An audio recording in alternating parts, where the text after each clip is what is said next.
Welcome back to the Tiga Tactics Podcast, a show about self-defense for civilians by civilians.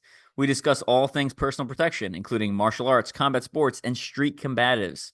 Our resident martial arts nerds, MANs, include Patrick Vuong, holder of 4 different styles of black belts. What's up, guys? What's going on? And Conrad is running a little bit late, so he will not be joining us, the other co-founder of Tiga Tactics, but he should be jumping on hopefully about halfway through this episode. And then I'm your other co-host, active duty Army Special Forces soldier and champion obstacle course racing athlete, Evan Ultra-OCR man Perperis. Today, we're going to be talking about the punch defense program, or punch proof as it was originally called when it was first launched. But it's one of Tiga Tactics' main flagship courses, which you guys now have 4 flagship. Have we added the gun one to the flagship course program? Or is that still? Yes, we have. Okay, that is officially part of the flagship program. It was 3. We're now at 4. Real quick, touch on what like flagship programs are, and then we'll dive into the punch proof, or rather the punch defense program, and kind of why you guys chose that as one of the flagship ones. Yeah, so in Tiga Tactics Combatives, it's our system of self-protection. I wouldn't want to call it a martial art because we haven't invented anything. Really, what we've done is stripped away to get to the core components of self-protection. And so we created a tiered system. And so our flagship programs are based on the most common types of attacks that you'll encounter on the street. We're not talking about martial arts. We're not talking about jab crosses. We're not talking about, double leg takedowns necessarily. We are talking about what could likely happen to you if you're just, say, walking to your corner store to go buy something and someone goes and attacks you, or an urban ambush situation. And so one of the more common attacks will be getting sucker punched. The other 3 are possibly getting stabbed, possibly being hit over the head with a blunt instrument like a pipe or baseball bat, and then the 4th one, what we mentioned, is being attacked or threatened with a gun. And so those 4 programs represent our flagship programs because they are the most common types of attacks that you encounter in a civilian urban type of environment. All right, so that's your flagship programs. Let's specifically dive into punch proof, and we kind of touched on why, but just tell me a little bit more about the punch defense program and the name change as well, because I'm gonna keep calling it the wrong name because when I initially took it, it was the old name. And Dr. Conrad just joined us. Yeah. Hello, everybody. All right, great. So we originally called it punch proof because we're martial arts nerds and we love alliteration. And we love the idea that it was punch proof. It just rolls off the tongue. But yeah. The more we thought about it, the more we realized that when it comes to self-defense, self-protection, martial arts, combatives, there's no 100% guarantee. You could learn every martial art, every technique known to mankind, and that doesn't guarantee that you'll never be punched. So we thought, let's call it punch defense, because that's honestly what it is. It's how to defend yourself against a punch. And so we started with this program because being punched is actually way more common than being shot, stabbed, attacked by terrorists, having another country invade you and drop bombs on you. Being punched is going to probably be the most likely weapon that you're hit with. That's because almost everybody's born with 2 fists, right? And we learn very quickly early in life. You ball up your fist, you can smack somebody else, and it'll hurt a lot. And I'm looking, if you look at the criminal statistics, which is one of the big parts of Tiga Tactics Combatives, is we do tons and tons of research. And if you look at the FBI statistics from the latest set, which is 2022, you'll see that they categorize personal weapons, which are basically your hands or your feet, but generally most people are punched. Personal weapons or punches are the highest percentage of weapons that are used in crimes. It's basically 26% of the attacks that happened in 2026. 26% of the attacks that happened in 2022 were with fists or hands. And a far second was handguns at 19%. So you're more likely to be punched than anything else. Yeah, I mean that makes sense. Like you said, you always have them on you. I think a lot of I mean a lot. There's a significant amount of like attacks that are maybe not planned in advance, right? So you're like, well, what do I have? And you have your fists, right? They're a great weapon. You can take them through TSA. You can take them anywhere you go. And someone can't tell you to remove them. Right. Yeah. I'm just going to say real quickly that a lot of times criminals know this. They know the law. They've been arrested before. They know that they're caught or arrested with a weapon on their body. The charges increase and their time in prison increases exponentially. So a lot of times they'll just use their empty hands because you can't be arrested for having fists. Right. And at the same time, that makes almost everyone around us potentially dangerous as well too. So not only is it a weapon of opportunity, it's also, as we talked about, very common, and henceforth, almost anybody that comes into your space is a potential threat. Absolutely. One of the things I was kind of surprised with when I took the course was, people who train martial arts are training like you said, jab, cross, hook, uppercut. They're fancy looking fists and tigers, phoenix fists and tigers. I like all these crazy eagle claw, all sorts of crazy like hand maneuvers. But at the end of the day, when you look at all the videos, it's like two types of punch attacks, and those are like the two main categories. Can you tell us a little bit about that research and a little bit about those punch attacks? Did we talk about how this whole program came about yet? Kind of. Just vaguely. Go. You can dive into it, Conrad. Okay. Yeah. Well, here's where my perspective of this program came from. I've been training martial arts for a long time, and I was frustrated and, in fact, insecure about what I would do if someone was to actually punch me in the face. I probably had easily over 100, if not hundreds, of potential responses.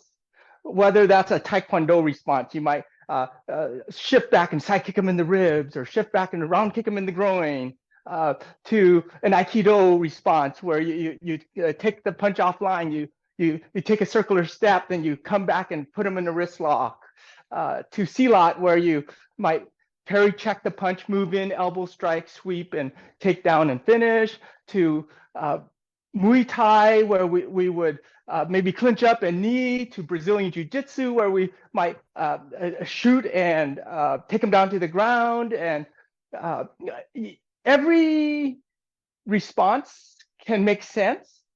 And so when I was looking at all of that, I thought, which one makes the most sense? And coming back to your question, Evan, part of the problem for me was, and the frustration was, that I wasn't sure how people actually attacked each other on the street. Working as a bouncer, I kind of knew, but I knew that that was also a very small sampling from my own experience.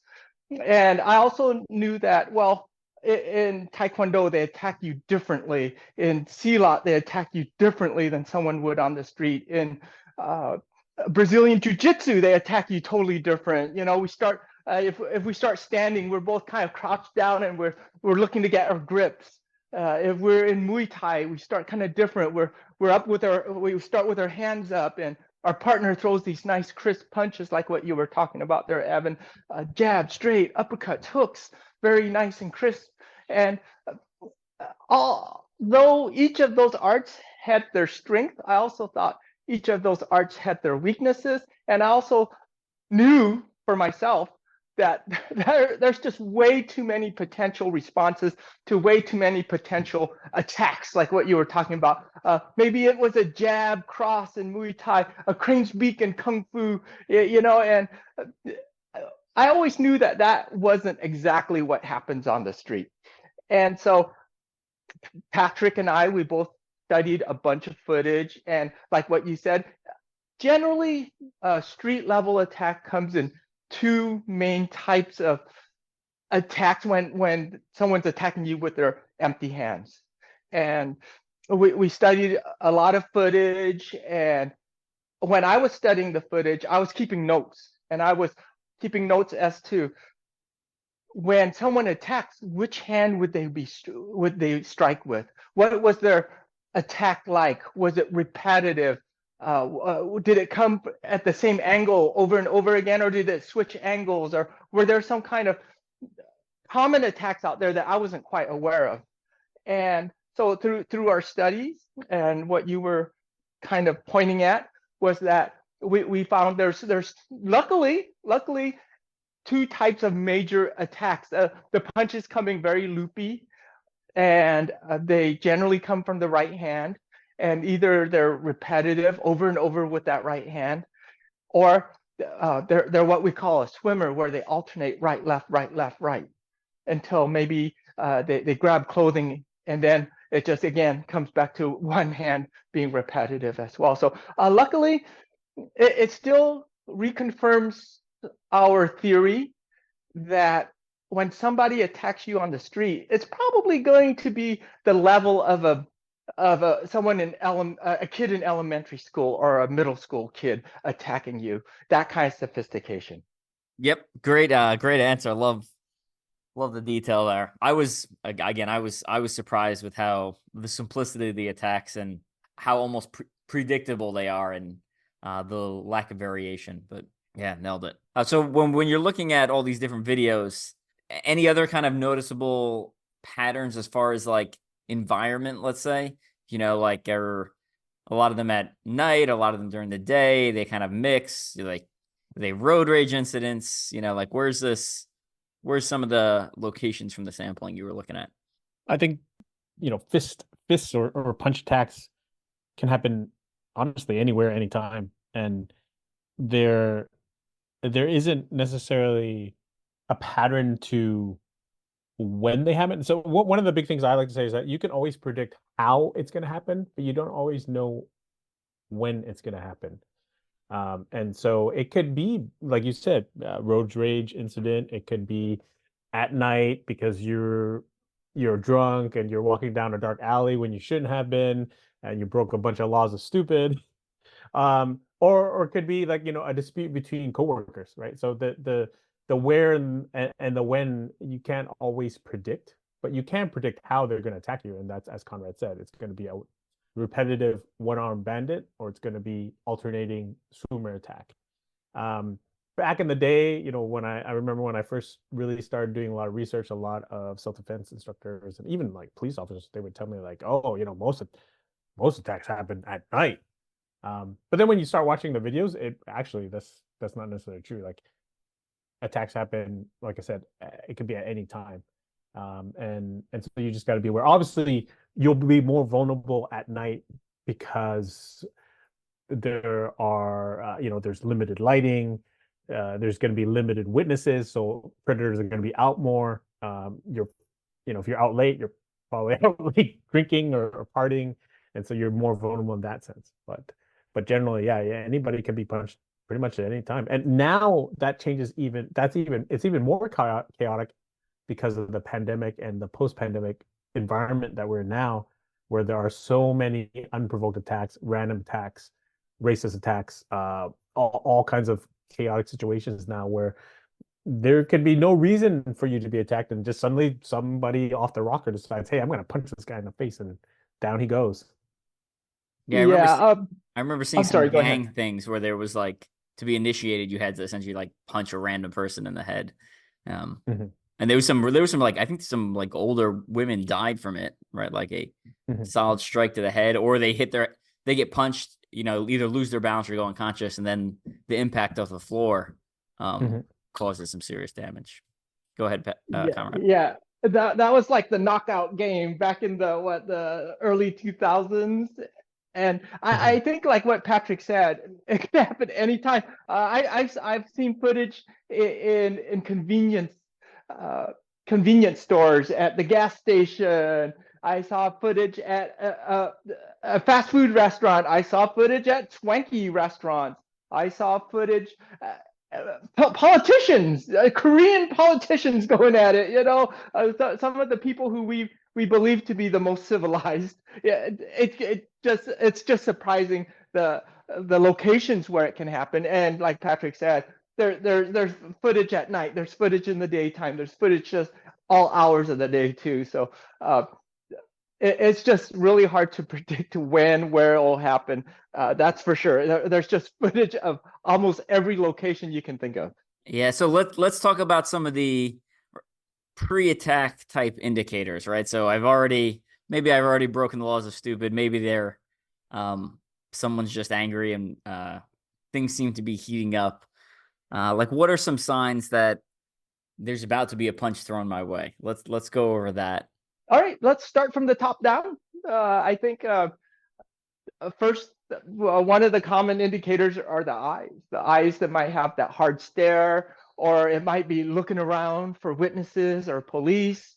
The eyes can definitely give it away with that hard stare, or the shifty eyes. They're scanning the location for witnesses or police. Yeah, I like how you whenever I look at like the pre-attack indicators and I like to kind of link them to a reason why, because it helps me remember them better. And like you said, with the fixed gaze, they're focusing on their target because that's what they're going to hit. Or the opposite side of the spectrum, right? That darty gaze is they're looking for witnesses. And I do also like the going from like head to toe, kind of that top down approach, because it helps me remember various things to look for, so I can identify essentially threats before they happen. And actually, a lot of the ones we'll go over cross multiple types of attack. So the type of attack, only some parts of this will vary, but a lot of it will carry over to club. A lot of it will carry over to knife, etc. Right. All right, keep going. Okay, we'll move on down unless anyone has anything else to say about the eyes. I like to also observe the jaw. A lot of times people start clenching their jaw to prepare to fight, to get their jaw, their teeth in a solid position for the fight. So if looking at the eye, it's just a few inches away. Look at their jawline as well too. Sometimes you'll see them flex their masseters, just preparing for the fight as well too. Moving down, we'll look at you can look at the neck. The neck, just like the jaw, they'll flex that as well too, getting ready to fight. Moving on down to the hands, it's pretty obvious that they're gonna make a fist. I mean, if someone's standing in front of you and they're making a fist, you ought to take a few steps back, because there's only one reason to make a fist. Yeah. Right? So clenching the fist, that's another telltale sign. Of course, then their feet, their stance. How are they standing? A lot of times, if they're right-handed, they're gonna load that right hand back, and they're gonna step back with that right foot there, just to get a little distance and blade a little bit and start loading away at you. Those are my major ones. Did I miss anything? I would say in a social setting, we've talked about this before in other podcasts, but the social aggression versus asocial aggression. In social aggression, it's what Rory Miller calls monkey dancing, where it's like two guys facing off. Sometimes their chest, they'll puff their chest up, and a lot of I equate this to, humans are animals, so I equate this to kind of like us in the wild trying to look bigger than we are, right? And so there might be chest bumping, or they might try to look as big as possible. They might flex. They might pull their shoulders back to look bigger than they are. So that's sometimes an indicator too. But that doesn't happen if it's asocial aggression, where they're trying to ambush you or knock you out or steal your money necessarily. I like thinking of the the clenching of the fist and the blading of the body as in just the broad category of, I call it weapons prep, right? So weapons prep would look very similar. If I'm getting ready to draw a knife, I'm going to blade that side of my body away, or gun, right? I'm blade that side of my body away.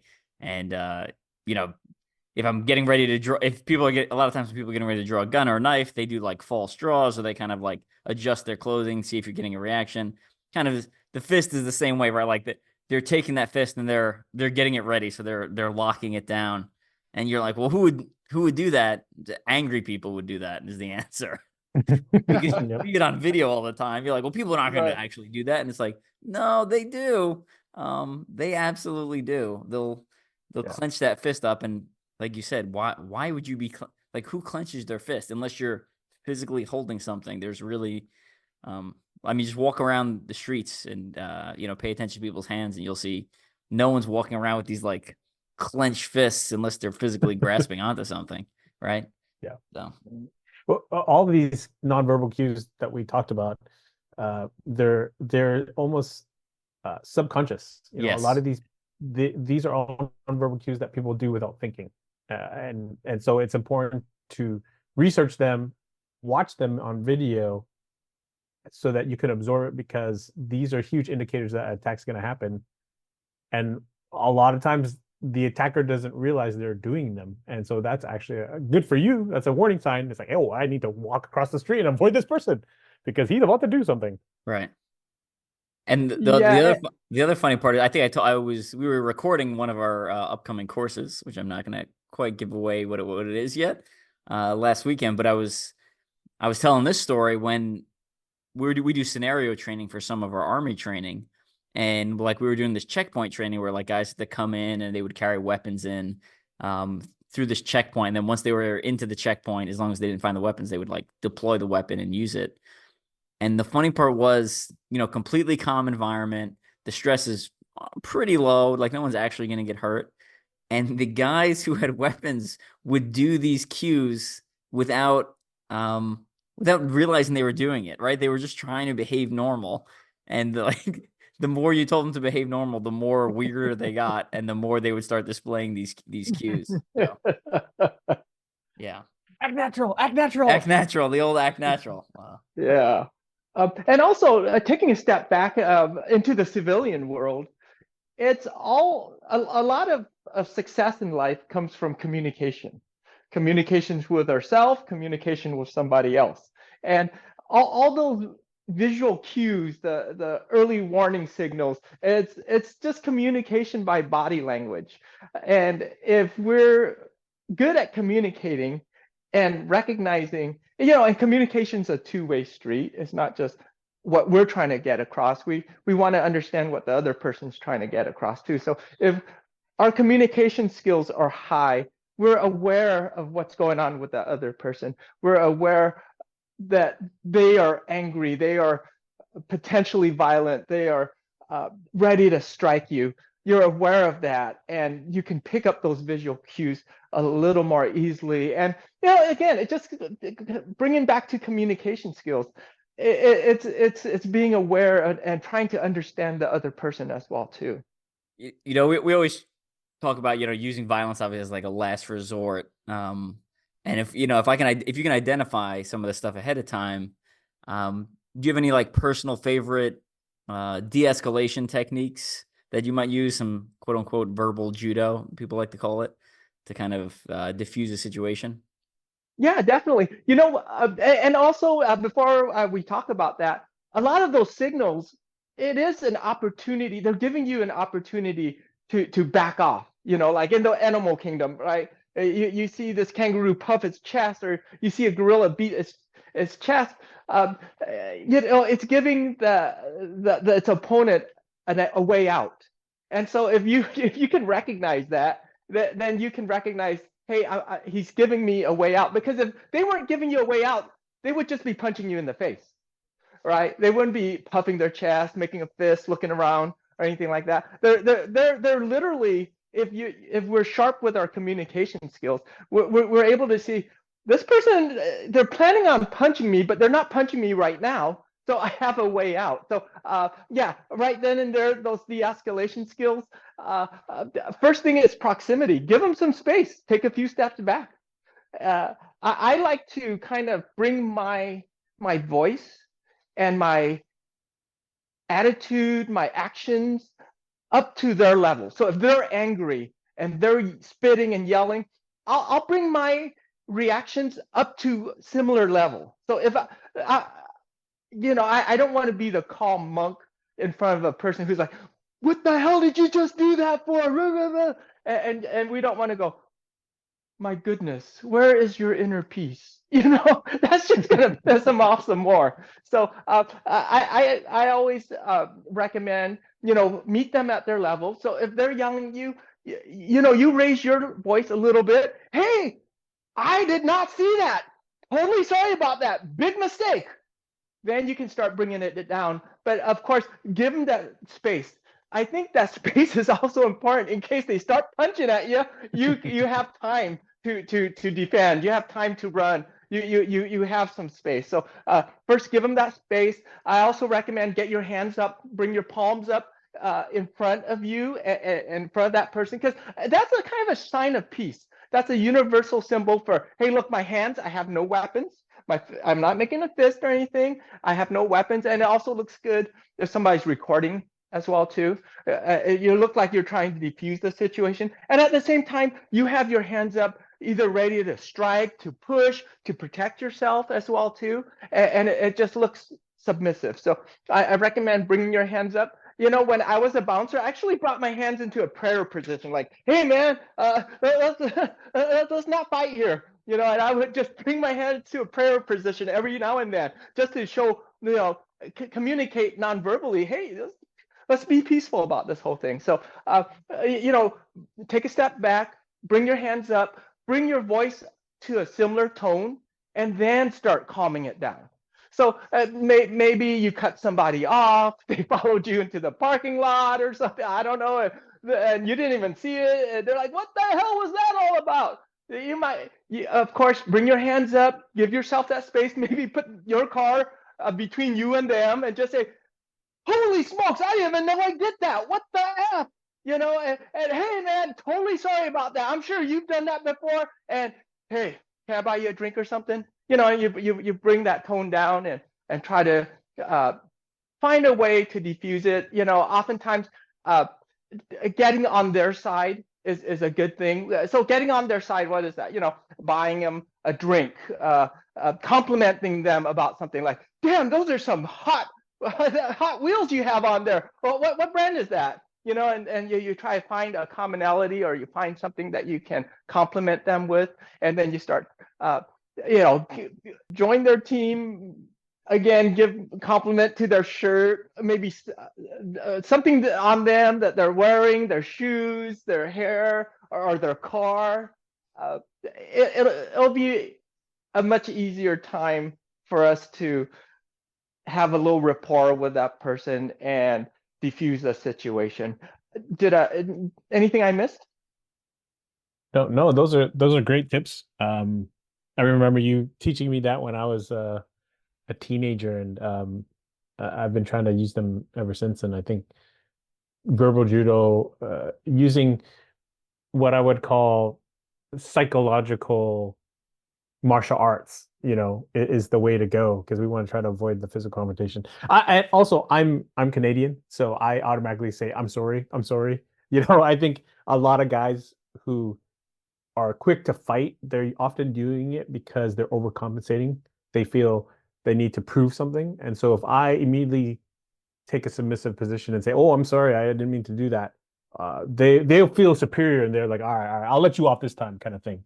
Of course, that's situational dependent. That might not always be the best strategy, but as a guy, as a fellow dude, I've found that has helped me quite a bit. I would not necessarily recommend that for a woman against a man. That changes that dynamic a little bit. But for two dudes, where ego and size and all that, who's more manly comes into play, I generally will say, oh, I'm so sorry, I didn't mean to do that. I've never seen a situation where two dudes fight in front of females, and the females are like, man, my guy was so brave for fighting some random dude in a bar. They're always like, these guys are idiots. Yeah. Every single time. So I know some people are like, well, I don't want to look weak in front of my woman. Yeah. I think more than likely you will look mature in front of your woman. Mm-hmm. And she'll be more impressed with your ability to stay calm than your ability to snap and punch someone random at a bar or in a social setting. Yes. So, and if she is upset that you weren't like punching some stranger, she may not be the best choice. just putting that out there, right? And that's the beauty of training martial arts, right? Like if you want to go punch someone, we can hard spar any day of the week at like the gyms we train at, right? So like Right. there's an outlet if you're the type of person who needs that. And then you can go on a more even playing field instead of one of you sucker punching the other person. Any other so let's say someone, we gave kind of some of the why of the program and some of the pre-attack indicators. What can people kind of expect when they sign up for punch defense?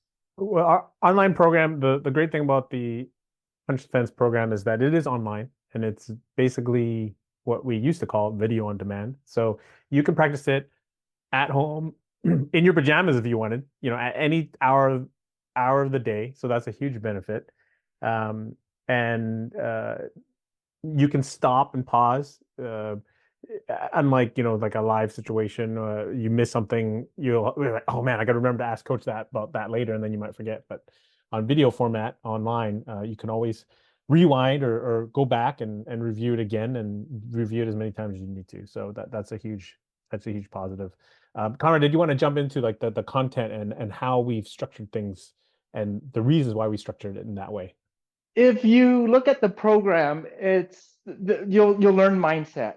You'll also learn the technique. The technique has been pared down to just a few moves. I don't want to use this term, but stupid simple. It's just one. It's a pretty natural move, and we go through our PRO, which it stands for protection, reposition, and restrain the weapon, and then the offense. So that's something that's a tactic that we follow throughout all of our programs, and this one is no different. So you'll go through the protection phase, the reposition and restraining phase, and then the offense phase. And where that came from was from the roots of that was actually watching UFC 1 way back in the day when Royce Gracie, he fought all these big tough guys, and some guys broke their foot, some guys broke their hands. There was injuries everywhere. Royce Gracie won that whole tournament without too much damage to his body at all. And I remember a friend saying, "Wow, that's pretty impressive. This little guy won this thing without hurting himself at all." And I thought, that is interesting. How did he do that? And part of Brazilian Jiu-Jitsu is being able to protect yourself and restrain that person and restrain that weapon before they go on the offense. If you do Brazilian Jiu-Jitsu or grappling, you'll often hear the phrase of position before submission. And so that's where that whole PRO strategy comes from. And that is something that I think transfers to many different situations, whether someone's attacking you with a knife, with a firearm, from far or near. It's just, if you don't know what to do, you can always fall back to the PRO and figure out what you need to do. And so you'll learn the technique that I would actually use. Again, we talked about this before. There's hundreds, if not thousands, of techniques someone could do against a punch. Here's a simple high percentage one that you can start with. If you haven't done martial arts before, this is one that you can start with as a basic solid foundation. If you have done martial arts before, this is one that you'll probably recognize. You've probably done most of these movements, but maybe not in this order. So you'll learn that technique. And then I think the biggest benefit and the biggest advantage of training with Tiga tactics is our training progression. So one of the frustrations I had training many martial arts was that we would start a technique and we would work on that technique kind of at 30, 40, maybe 50%. And then the instructor would then just throw on some pads and say, "Oh, try to beat them up." And then I couldn't perform that technique anymore once someone was really trying to punch me in the face. In other words, we went from like really calm training to 100% all out chaos, and things just fell apart completely. And I always thought there must be a way to bridge, the safe easy training, the muscle memory training, into the full chaotic pressure tested training.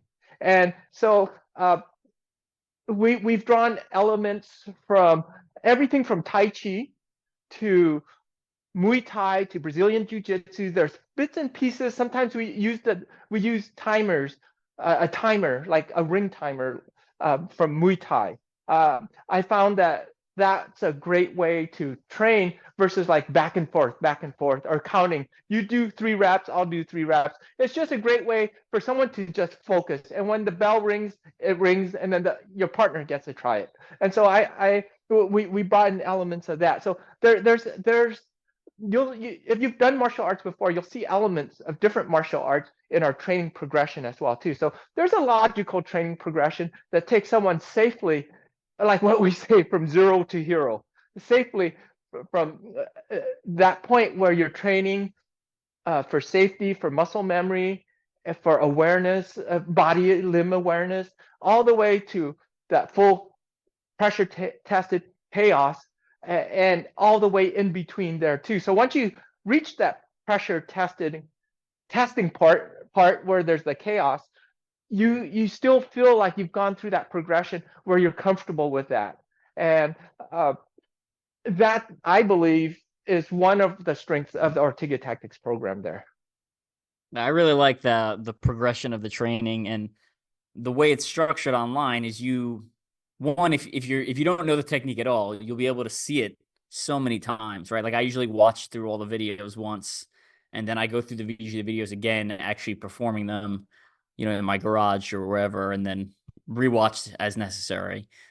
So I like that, one, I get to see it a whole bunch of times versus like there's some training or martial arts DVDs, they're like, here's this throw, and they show it once, or like, one slow and one fast, and they're like, all right, now the next technique, and you're like, wait, I need to see that, another 10 or 15 times before I even understand the basic concepts of it.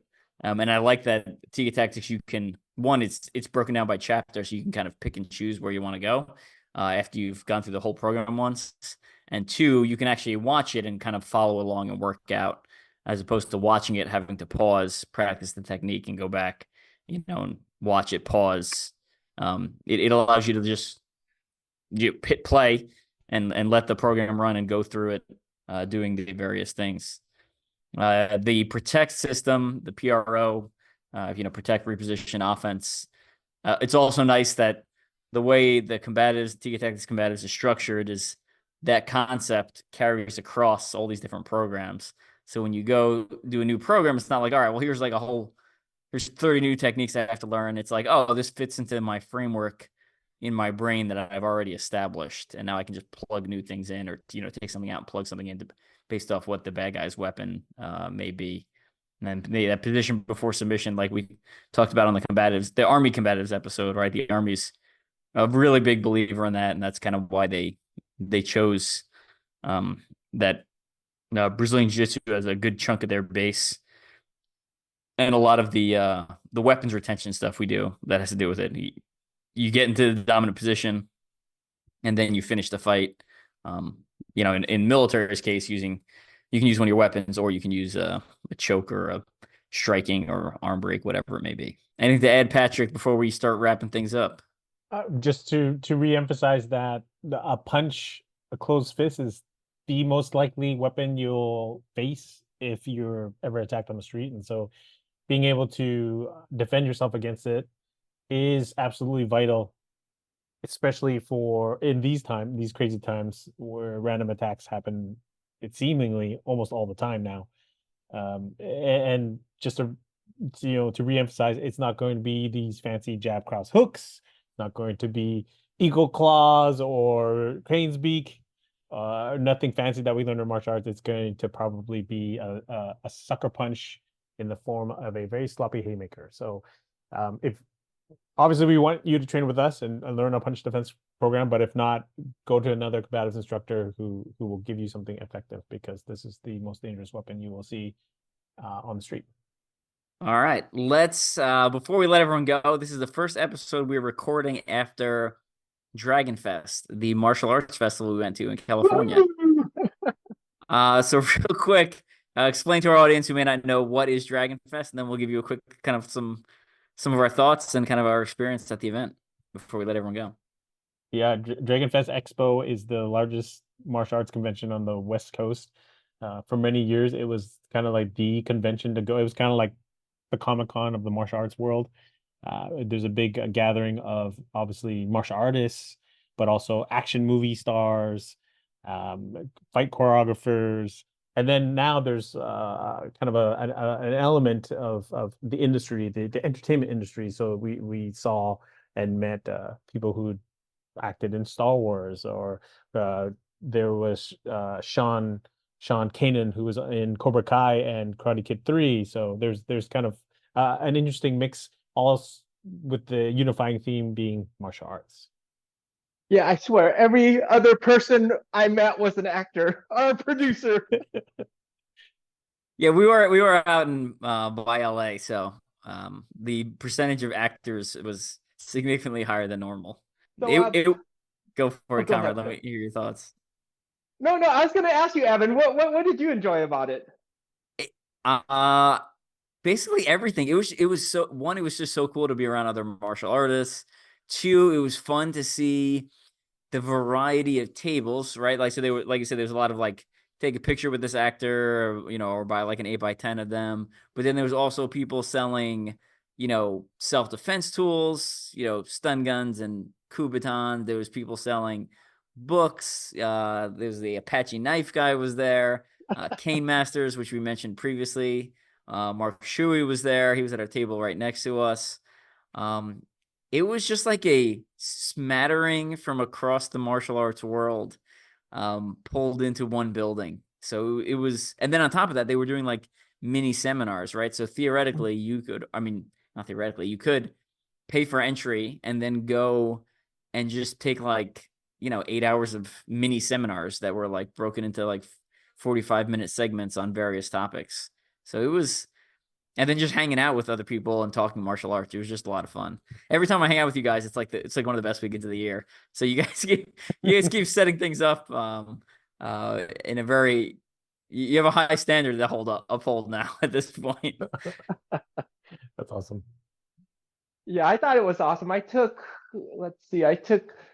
two seminars, one by Don the Dragon Wilson. He taught basic punches, like boxing punches. He had some very interesting ways to teach it, and I thought he was a really good teacher. He also translated it into self-defense. So he basically said, your jabs, straight, hooks, uppercuts, just turn those into palms, and you use that for self-defense there as well too.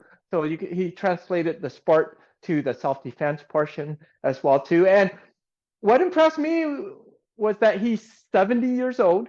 He's, in case our listeners don't know, he's a kickboxer that kickboxed quite a bit back in the 90s and early 2000s. And he had a very good record too. And he's now 70 years old, and he says he still hits the bag about 2 hours almost every day. So, and he was moving really well. So again, that's just a testament to his commitment to training. And so I thought that was cool. I also was in a Hawaiian Lua class as well too, that taught Hawaiian martial arts. And the instructor, she brought out a bunch of the Hawaiian weapons, and she was explaining it. She demonstrated a few moves with each of the weapons, and then she taught a little a dance and translated some of those movements to application for martial arts. And I thought that was pretty good as well too. I know, Evan, you took some seminars too. I did, yeah. I went to, so one of them was the Apache knife fighting seminar, and run by Robert Redfeather, who's got a book and a DVD. Interesting, the interesting knife fighting techniques. It was very counter-offensive, right? So he kind of stay coiled up, and when people would come in to attack him, he would just basically counter strike and kind of eat them up. So it was just an interesting. I like all knife systems. I think they're really interesting. I bought his book. That was one of the things I bought while I was there. It was kind of a cool experience. And then the other one was, they called it a stick grappling seminar. So I was expecting like full-size Kali sticks and like some sort of grappling thing. And then it turned out it was actually the Kubaton seminar, Oh, essentially. okay. So they showed a couple different moves and they had us practice it. The first couple were like super basic, and I really liked them. I thought it was like nice, gross motor movement type stuff that you could use whether you're holding a tactical pen or anything that looks like a small stick. And then the last one was it really had a lot of fine motor skills. So maybe something you could use on like a drunk uncle that you have to escort out of a party, but not something I would try in a self-defense situation. It was just too nuanced. But like you could use it to like someone's already pinned down. You can kind of wedge this into their fingers and then kind of like control them that way. So it was again cool. And that was just two of the seminars, and I know you went to two. I know they had a lot of we talk about mindset, skill set, and tool set here. They did have a lot of cool tool set items. Let's talk about people love little tchotchkes and stuff. Let's hear some of the stuff you guys picked up while you were there. Patrick, you want to go? Yeah. So I was a little disappointed because I was really looking forward to seeing Shogazuki. And if you're of a certain age, you know that he's the ninja of the 19. I mean, he basically created the ninja craze of the 80s. And I was looking forward to see him, but unfortunately he did not appear. But he did have a booth there. And so I kept walking by that booth like every 30 minutes. I was like, oh, I gotta buy something here. I gotta buy something here. Because I just like immediately transformed into my 4-year-old self. Because I used to, for like 3 years in a row, I dressed up as a ninja for Halloween. And so I was going back into that mindset of like, I'm a little kid, I gotta buy everything here. In the end, I ended up buying t-shirts for us, so we could be Team Shogazuki. But yeah, there's all kinds of cool stuff there. You can't see it, but I'm wearing my Pray for Death shirt right now. Oh, yeah. I've been wearing it. I've been wearing it almost every day because I've been using it as like a bedtime shirt. So the bedtime shirt's a position of honor, Patrick. So you should be honored because Awesome. I wear it like literally every day for a week or two until I do laundry, and then a lot of times I'll put the same bedtime shirt on. So Yes, awesome. Yeah, I got a few canes from the cane master. He makes quality canes. I always wanted one from him as well too. So had an interesting time taking that home. Just walk through the airport with it. Everyone was like super polite. Can I help you with this? Can I help you with that? I got some extra attention going home through the airport with my cane master cane. That's I awesome. came back. I told my dad that story, and he was hysterically laughing. I'm 42. I look me and Patrick, me and Conrad both flew home with them. The two of us look generally healthy. Like you can see veins in our arms. We're generally thin. And the two of us showed up at the airport with canes, and I was like, we should probably separate from each other. This looks suspicious.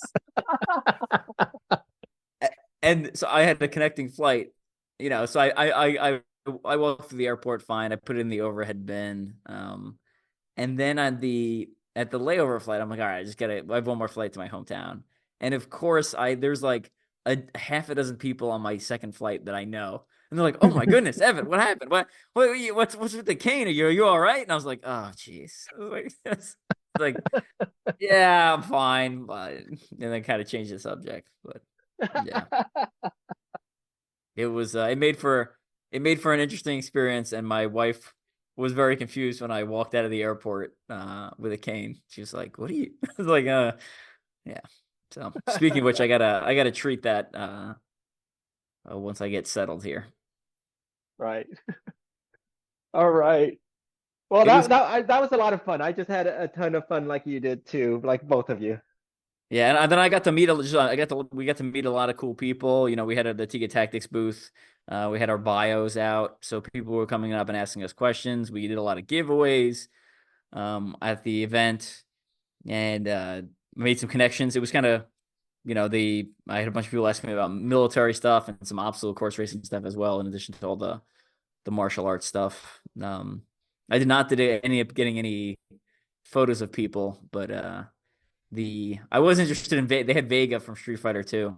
The movie was there. We talked to him for a little bit, but I ended up not buying one of the headshots. But Yeah, but I gotta say that dude is still ripped. He was he's still jacked. there Yeah, with yeah, he was there with a shirtless hoodie and veins popping out. Looks like he just got there from the gym or something like that. He still looks great. I mean, uh, he must be what in his 60s maybe. I would guess. Yeah. Yeah, Probably, he yeah. looks great. Yeah, just inspiring. And I know Conrad, there's a whole bunch of martial arts masters that I'm familiar with. I'm familiar with a lot of their names and their faces, but I don't really like know all of their lists of accomplishments. Who are some of the? I know you got a lot of pictures with a lot of like instructors and kind of legends in the martial arts world there. Yeah, Samuel Kwok, he's a well-known Wing Chun Wing grandmaster, a Chun. student of Yip Chun, one of Yip Man's uh, sons. I think he was a student of both of Yip Man's sons. And Cecil Peoples was there, Cynthia Rothrock was there, just about anybody that was that's well known in the martial arts tends to show up to these things, including the owner of Black Belt Magazine, George Chung. He was at our booth hanging out with us for a little bit there, and yeah, just a ton of people. And James Liu, Patrick's friend, he was in Big Trouble in Little China. There was quite a few people from Big Trouble in Little China, including Eric Lee. He was at our booth. In fact, he was behind our booth. And I told him, you just need to be behind our booth the rest of the day. Take care of our booth for us. And then so Eric Lee was there. He was in Big Trouble in Little China. I think was it Peter Kwok as well too. He's one of the storms. I think he was. I can't remember which storm he was. He wasn't lightning, but he was one of those three storms in Big Trouble in Little China too. So just a bunch of stuntman actors, actresses as well too. Anyone else major I'm forgetting, Patrick? I think those, yeah, I think you hit all the big guys. Yeah, I recognize a lot of people. I've seen videos and on YouTube and stuff of not only obviously the actors I've seen in the movies, but a lot of like the martial arts ones that are not acting as their primary role. Like a lot of times when like I'll research a topic, I recognize their faces at the expo here. So that was kind of cool to see. Any other final thoughts before we close it out? Some big things coming up. The big one that I'm excited about is our in-person seminar happening in Southern California on October, I believe it's October 19th and 20th. And that's for me, that's always a great time because it's in kind of my hometown, my home area here. And I love training in person. So if you are on the West Coast or you don't mind coming to Southern California and making a little mini vacation, please join us. I live basically where there's Disneyland, the beaches. You can drive up the freeway and visit Hollywood. Just tons and tons of tourist attractions here in Southern California. So make it a trip if you don't live locally, and come train with me and Conrad in person. Right, and a topic will be handgun defense as well as knife defense. We're going to introduce a few more advanced knife defense concepts. We've trained knife defense 1.0 in Fullerton several times now, and so we'll introduce some more advanced knife defense concepts. This might start kind of bridging the gap into quote unquote the art, but it's some troubleshooting. If you can't obtain a certain position, how do you troubleshoot that? What do you do? Your strikes aren't effective. How can you possibly take this person to the ground as well to obtain a better position for yourself as well too? So we're going to introduce some of the more 2.0 type of knowledge and technique there too. Sounds good. Well, thank you all for listening. And I'm going to drop some links down in the show notes down below, both our social media links and then also links for online courses like Punch Defense. I told you I was going to keep calling it the wrong name.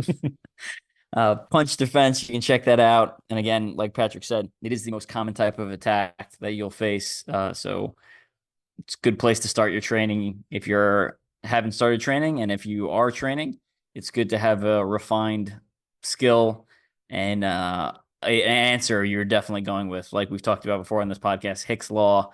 And when you have too many choices, it slows down the decision making process. So, if you have that one solution, this is my go-to, this is what I'm going to do, then you'll be able to react a little bit faster. All right, we will catch you guys in the next episode. Thank you, everybody. All right. See you later.